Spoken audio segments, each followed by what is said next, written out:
Okay, so today we're going to do the oil change on the Massey Ferguson 135. We've had this now for about a month, but we don't know how old the oil is in the engine. So firstly, before we drain the oil, we'll just check to see what it's like to start with. And it's in quite a good condition, is the oil. It's quite a golden colour and it's full to about 3/4, filled to about 3/4 up. So we'll refill it when we've drained this off. The oil looks in good condition, but we've no idea what quality or how long it's been in the tractor. So that's why we're going to do it. If your oil looks like that, generally it's okay. It's not emulsified, which means it hasn't mixed with any water.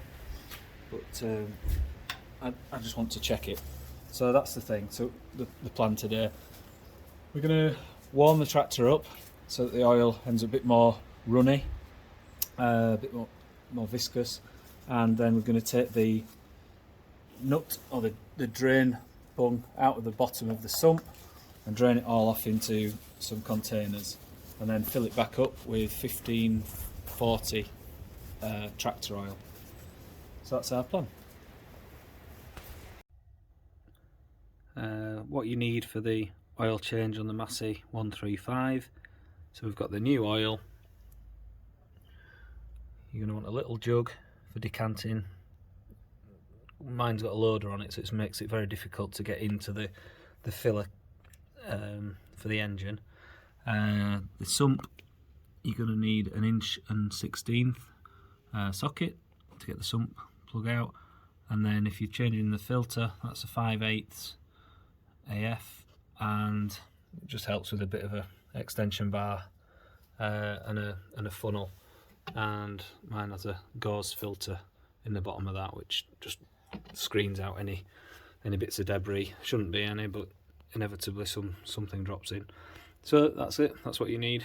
So yeah, we'll get on with the job. So this is the engine oil that we're using for the Massey Ferguson 135.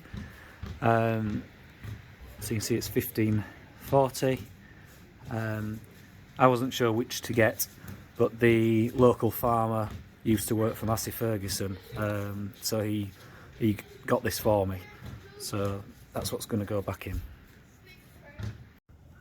Okay, so this is the sump bung I've just slackened off, and it says that it takes 6.2 litres in the engine. So we shall see, because this drip pan is 6 litres, so we might have a bit of a panic in a minute. So I'm going to try and catch the nut. It has been warmed up, so it should run out. Probably all over my arm.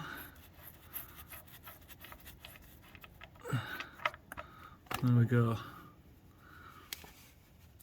So we'll just leave that. Managed to catch it anyway.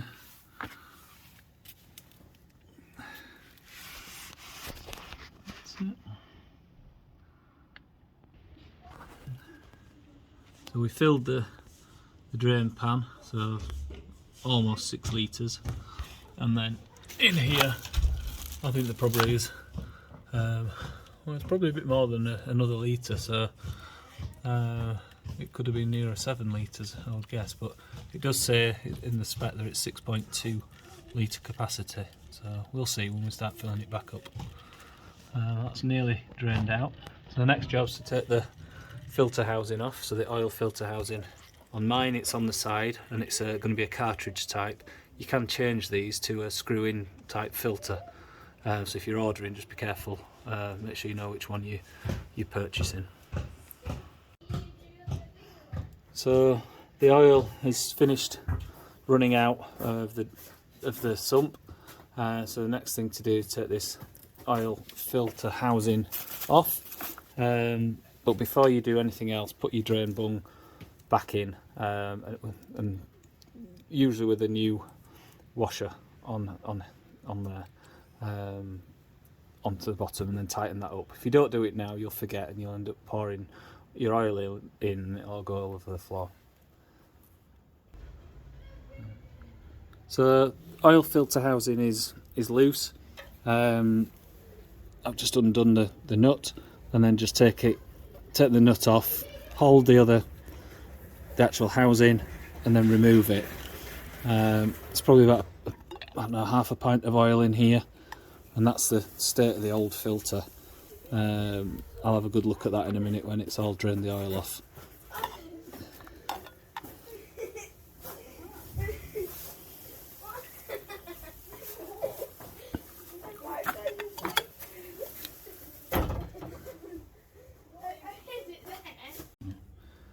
So this is the old filter that came out, and sort of looking at it, for one thing, it doesn't have a cage around it like the other one, but I don't think that in itself is a problem.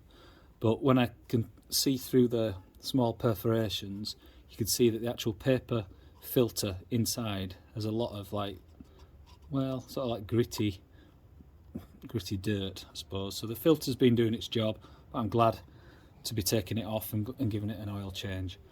One thing that I wasn't sure was going to be in the packet, and that's this rubber seal, and that goes in above the housing of the cartridge housing.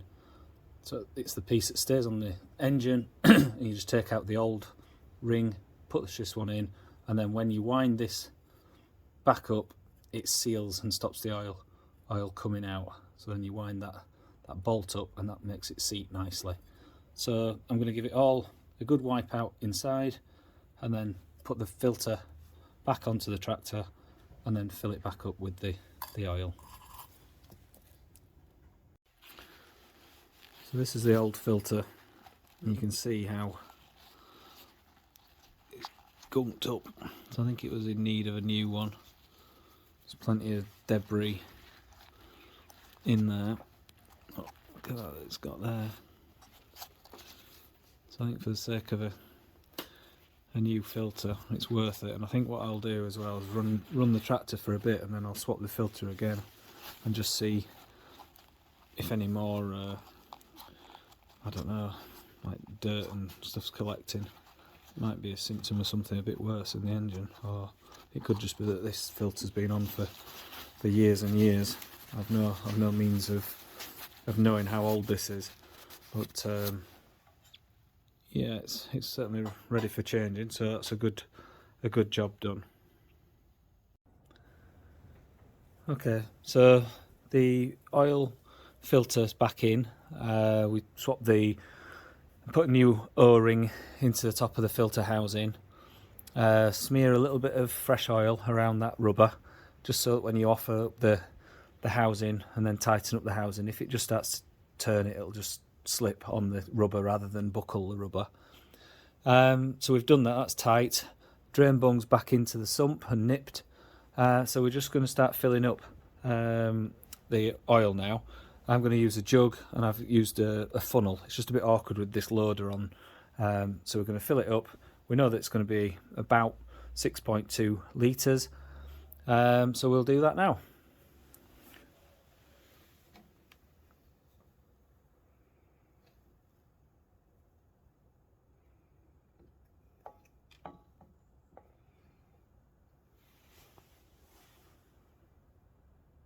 That's the first of, well, nearly the first of many. So this is the oil that we've used for the engine, and we think it's probably used about 6.5 litres. In the book it says 6.2, so it could be 6.2. When we'd taken the filter cartridge off, we'd taken the old filter out, we gave it the actual cartridge holder a good clean with a bit of diesel, and wiped it out. And there was a bit of debris in the bottom, a bit sort of like thick oil that sort of settled in the bottom of it. And now we've sort of filled it up. We ended up with a funnel into here, and then decanting the oil into a small jug and then pouring it in. It's a fairly slow process because my funnel has a gauze filter, but I suppose it's worth doing that. It just took a bit of time to do it. And then finally on the dipstick. We're just about 3/4 full. I don't know if you can see that on there. We haven't turned the engine over yet, so there's still the filter cartridge housing to sort of fill up, and then we'll just monitor that. But yeah, it's all gone pretty well. Suggest you get some blue roll. That's been quite handy. Kept sort of wiping the dipstick and checking it, and yeah, and putting a sheet down underneath, because inevitably you're going to drip some oil.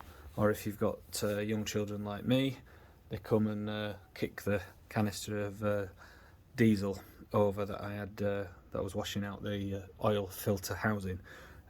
Covered all my new jeans in spatters of diesel. But anyway, it's a good job done. We've got the oil changed. We know it's good oil that's in there, and at the right level in the new filter. All good.